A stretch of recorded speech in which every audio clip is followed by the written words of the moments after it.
Chercheurs et chercheuses de vérité, salam alaikum. Nous attaquons la quatrième partie, à savoir que j'ai beaucoup de mal à faire cette vidéo parce qu'il y a tellement de mots qu'il faut définir.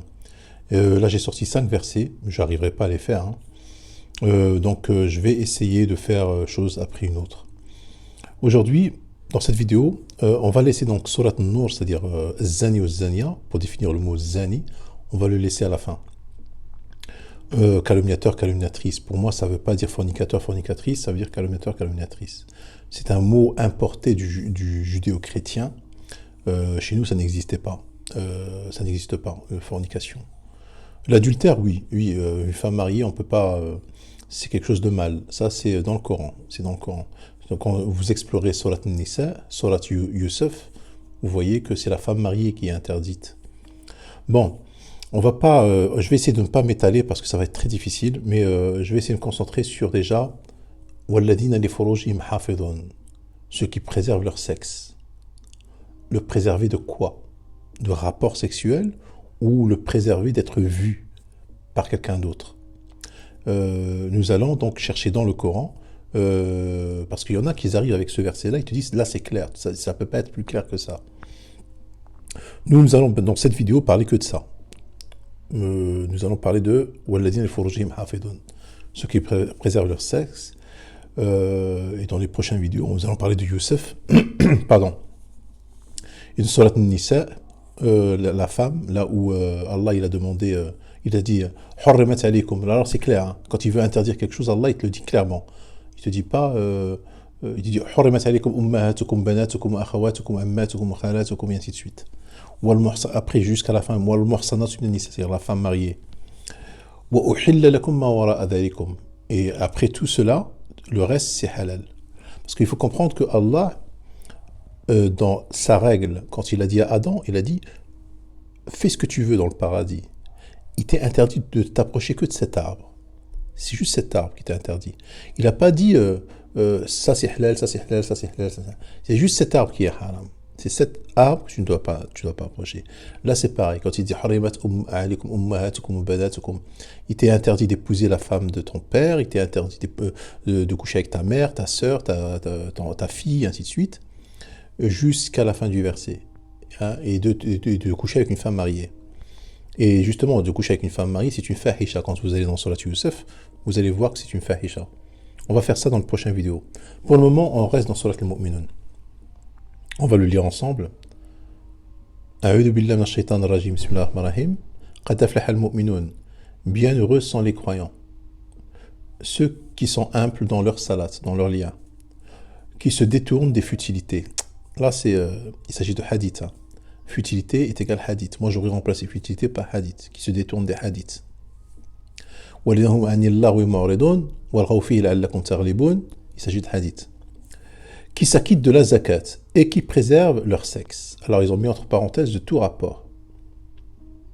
Illa al-azwajihim, si ce n'est qu'avec leurs épouses ou les esclaves qu'ils possèdent. Moi je suis pas d'accord. Il ne s'agit pas d'esclaves là. Car là vraiment on ne peut les blâmer. Comment un dieu comme celui qui est notre dieu, le dieu de l'univers, comment peut-il après avoir combattu Pharaon, qui a pris tout un peuple comme esclave, les enfants d'Israël, il a envoyé Moïse et Aaron pour le combat, pour lui dire, et ensuite c'est Allah qui l'a anéanti. Justement, la raison c'était quoi? C'était qu'il devait libérer le peuple, un peuple qu'il a réduit à l'esclavage. Donc là, il ne peut pas dire, dans notre religion musulmane, il ne peut pas autoriser l'esclavage. C'est le même Dieu de toute façon, il ne peut pas autoriser l'esclavage. Si ce n'est qu'avec les épouses, ou, alors moi je dirais plutôt, ou les domestiques que vous possédez. Et préserver de quoi? C'est pas préserver de sexe, c'est préserver d'être vu. Justement, nous allons aller dans Surat An-Nur. Dans Surat An-Nur, où il te dit Allah, je n'ai pas trouvé. Je crois que c'est le 56.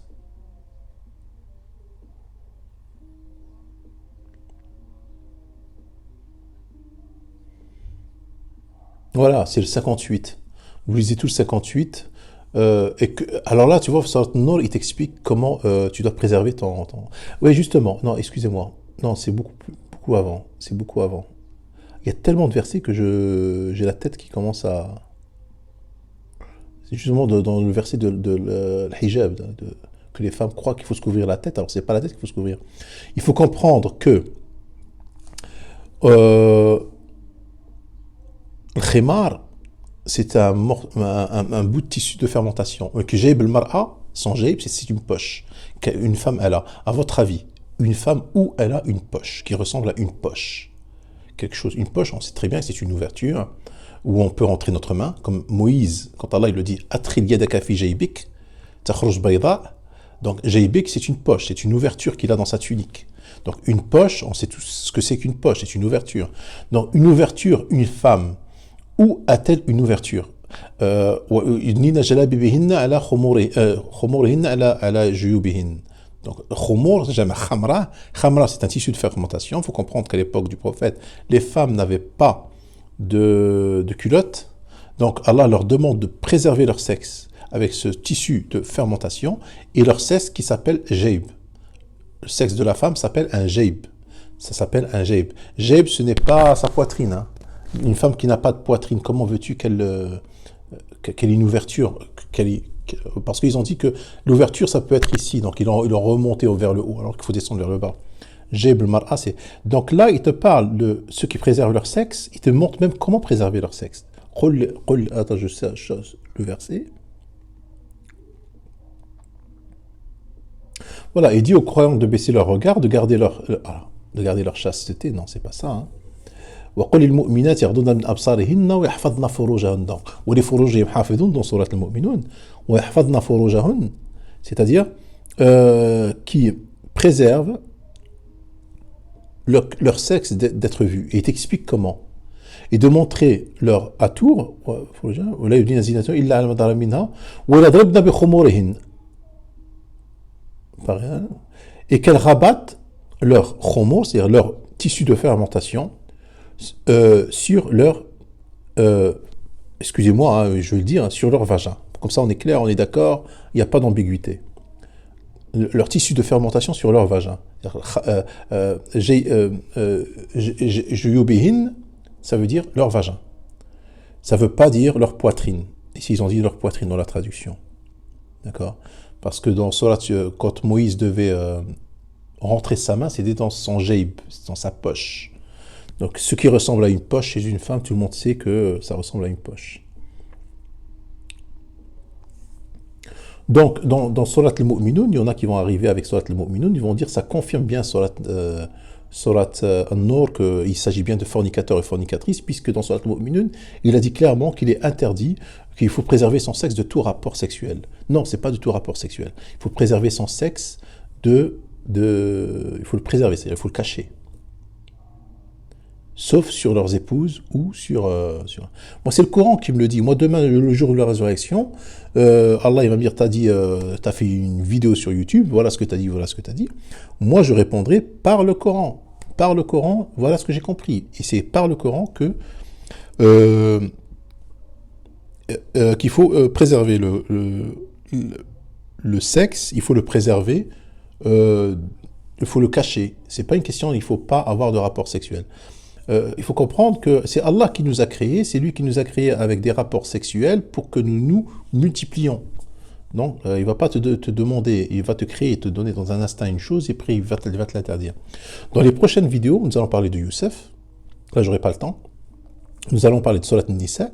Alors, il faut comprendre que Allah, quand il veut interdire quelque chose, il l'interdit clairement. Hein.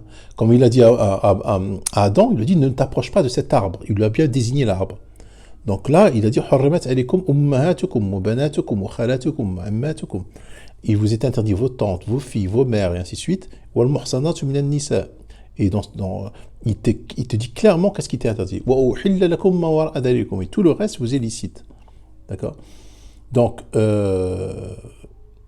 il est vrai que dans le Coran, Allah encourage au mariage, parce que le mariage, c'est comme ça que tu peux garantir les droits de la femme, mais ce n'est pas interdit d'avoir un rapport sexuel en dehors du mariage. Est-ce que vous voyez ce que je veux dire? Ce qu'il a interdit, c'est d'avoir un rapport sexuel avec les membres de sa famille, sa mère, sa sœur et la femme mariée aussi.